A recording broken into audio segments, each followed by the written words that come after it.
In continuing with the topic of iconography, I just want to review a little bit some of the more common figures that are represented in Himalayan art. And one of them is the Avalokiteshvara with one face and four arms. Now, really the subject here is the three iconographic topics, which are of any given deity, any given tantric deity especially. What are the iconographic details? And the iconographic details are the textual description of the iconography coming out of the tantras, predominantly. Of course, we have a few examples of figures that can be described in their own sutras, like Amitabha in the Pure Land of Sukhavati and Medicine Buddha as well.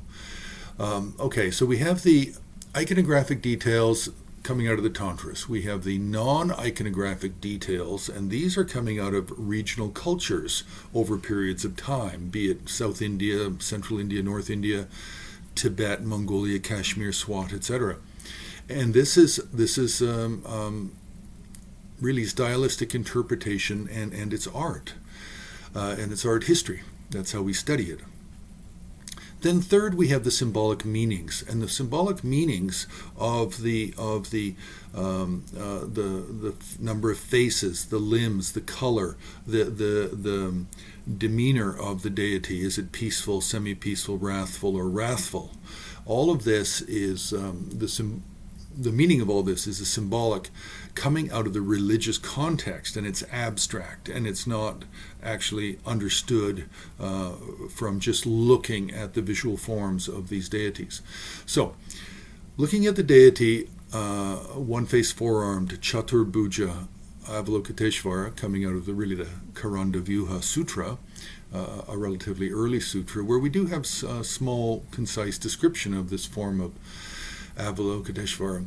So, the main iconographic details are that he's male, one face, four arms, white in color, peaceful in appearance, youthful, 16 years of age. Sometimes these figures are described as being 8 years of age, but 16 is more general.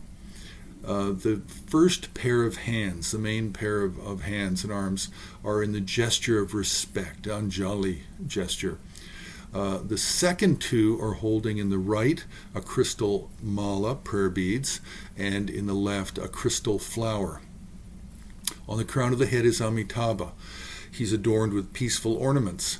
Now, in some traditions, but very rarely is it found, but in some traditions, generally called the Manikabum tradition, then this form of four-armed Avalokiteshvara can also be wearing a tiger skin skirt.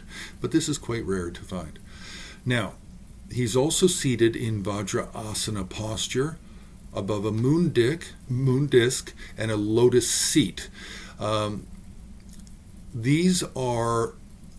This is the iconography. That's it. It's basic.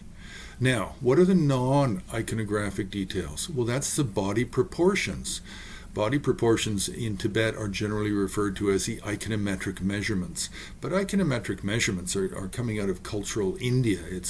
And the iconometric measurements designed in India are different all over India depending on the preferred aesthetics of a particular region, a particular kingdom, a particular time period. So the design of the ornaments, design and color of the garments, the angle of the two extended arms, the two arms that are held out to the side holding the crystal mala and the crystal lotus. Then the lotus seat underneath, and the design of the lotus seat, whether it's a single lotus, a double petal lotus, and what are the colors? Is it an all white lotus, single or double, or is it multicolored lotus seat?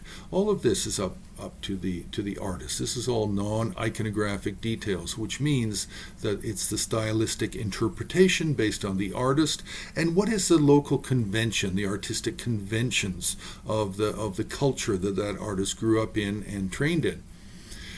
So then we also have the outer halo type and the colors, whether it's a body halo or a halo around the head, whether it's a single color or whether there's various rings that make it more fancy and give it possibly more contrast.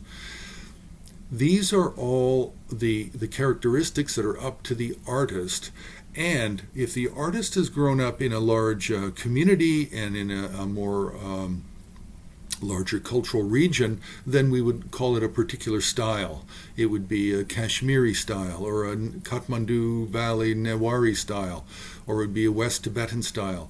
So this is where style comes from. Style comes from the stylistic interpretation of, based on the iconography. You have the fixed iconography, and then the artist then lets loose with their creativity to try and make it as orthodox as possible according to their stylistic traditions, or to make it as beautiful as possible.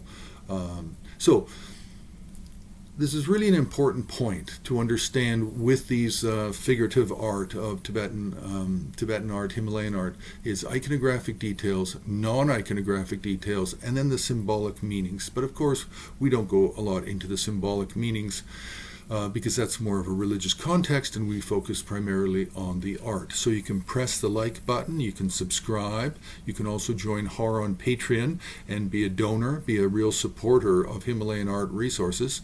And you can also go directly to the homepage of Himalayan Art Resources and make a donation.